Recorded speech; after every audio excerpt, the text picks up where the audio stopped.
pada episode 19A, kita sudah bahas dokumen yang dibuat oleh Rockefeller Foundation tahun 2010 tentang skenario epidemik dan lockdown. Bagi pemirsa baru yang belum mengikuti episode-episode sebelumnya, Rockefeller adalah salah satu pentolan elit global. Secara dinasti, bisa dikatakan ada dua dinasti pimpinan elit global, dinasti Rothschild dan dinasti Rockefeller.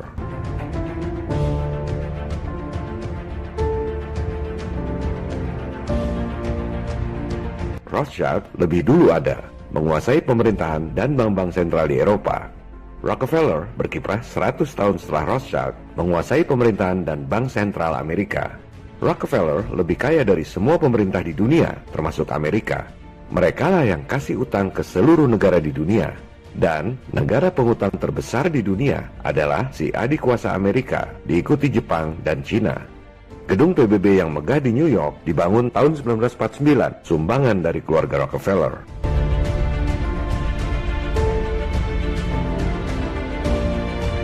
PBB, World Bank, IMF adalah kaki tangan elit global. Mereka berkedok sebagai lembaga-lembaga yang bekerja untuk kemaslahatan umat di dunia. Padahal sebenarnya bertujuan untuk mengontrol semua negara di dunia. Modus penjajahan gaya baru ini sudah lama diketahui oleh bapak bangsa kita, Soekarno. Presiden Soekarno menyebutnya sebagai nekolim, neokolonialisme dan imperialisme.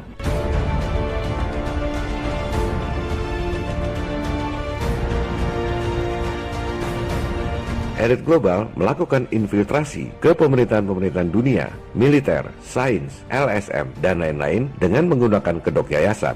Seolah-olah mereka bekerja untuk kebaikan umat manusia di dunia. Contohnya adalah Rockefeller Foundation yang mendanai berbagai universitas paling top di dunia untuk membuat skenario wabah dan lockdown tahun 2010 yang sudah kita bahas pada episode 19A.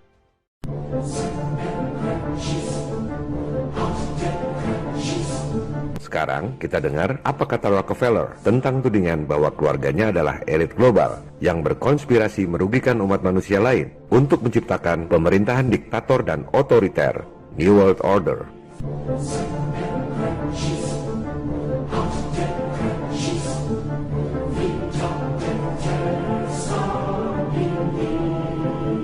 Ini adalah autobiografi David Rockefeller berjudul Memoirs. Silakan Anda buka halaman 405. David Rockefeller menulis, selama lebih dari 1 abad, para ekstremis ideologis dari seluruh spektrum politik telah memaksakan berbagai insiden terkenal untuk menyerang keluarga Rockefeller dengan tuduhan bahwa kami memiliki peran yang sangat kuat untuk mempengaruhi institusi-institusi politik dan ekonomi Amerika. Perhatikan, Rockefeller menyebut para pejuang kemanusiaan seperti kita ini sebagai ekstremis ideologis. Selanjutnya, ia menulis, sebagian bahkan percaya bahwa kami adalah bagian dari sekte rahasia yang bekerja bertentangan dengan kepentingan nasional Amerika Serikat, mengelompokkan keluarga kami sebagai internasionalis, dan berkonspirasi dengan pihak-pihak lain di seluruh dunia untuk membentuk struktur politik dan ekonomi global yang lebih terintegrasi. One world, istilah Anda. Perhatikan pemilihan kata yang sangat cerdas dari seorang Rockefeller. Dalam satu alinea, ia merangkum 5 hal yang sangat-sangat penting. Pertama, sekte rahasia, maksudnya Illuminati. 2, bertentangan dengan kepentingan nasional Amerika Serikat, maksudnya merugikan bangsa Amerika. 3, internasionalis, ini istilah lain dari globalis alias elit global. Internasionalis atau globalis tak punya batas kenegaraan, tak peduli merugikan bangsa Amerika atau bangsa-bangsa lain. Keempat, konspirasi. Ia akan jelaskan itu semua teori konspirasi atau fakta konspirasi. Dan kelima, one world, maksudnya one world government alias New World Order. 5 tuduhan yang sangat fatal dirangkum dengan sangat cerdas dalam satu alinea pendek. Lantas, apa jawaban dia? David Rockefeller menjawab, if that's the charge, I stand guilty, and I'm proud of it. Kalau itu tuduhannya, saya ngaku salah, dan saya bangga dengan itu. Atau dalam bahasa gaul, gua emang iblis, terus lu mau apa?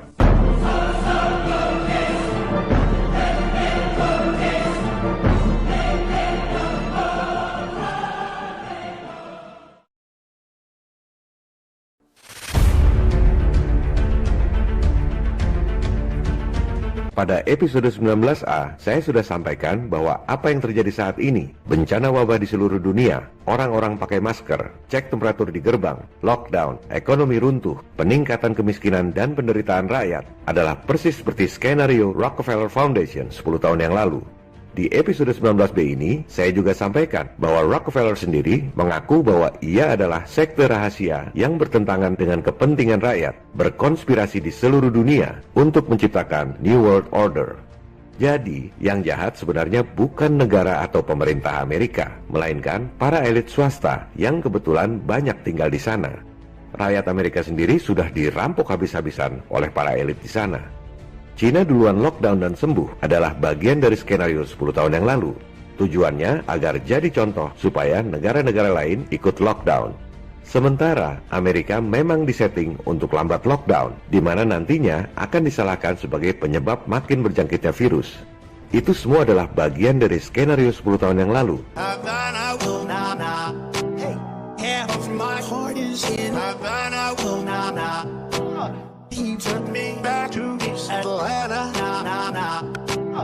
Dalam kasus corona ini, Cina dan Amerika adalah bagian dari skenario good cop and bad cop yang dirancang oleh elit global. Ada contoh baik, ada contoh buruk. The good cop, bad cop routine.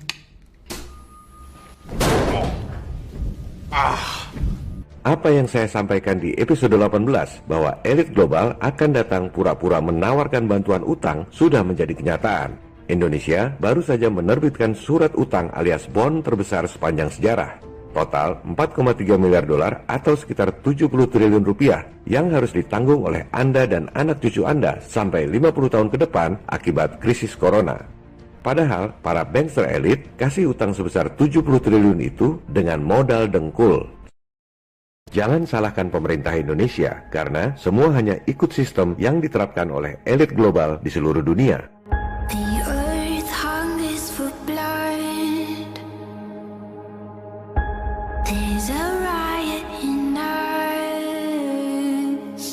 Semua suku, agama, berbagai macam aliran politik, dan bangsa-bangsa di dunia harus bersatu melawan penjajahan gaya baru, Nekolim, New World Order.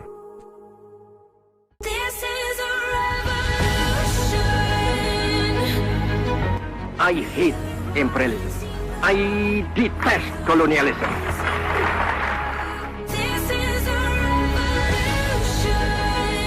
Silakan download dan sebarkan video ini melalui grup-grup messenger dan medsos. Jangan berpikir upaya kita melawan kezaliman global ini berhasil atau tidak. Sebab apa yang kita lakukan dalam hidup bergema di keabadian. This is a revolution. What we do in life echoes in eternity. Salam People Power.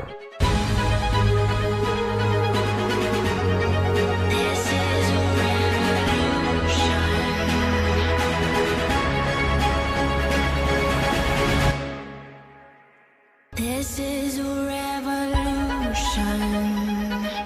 Revolusimu belum selesai. Jangan berhenti.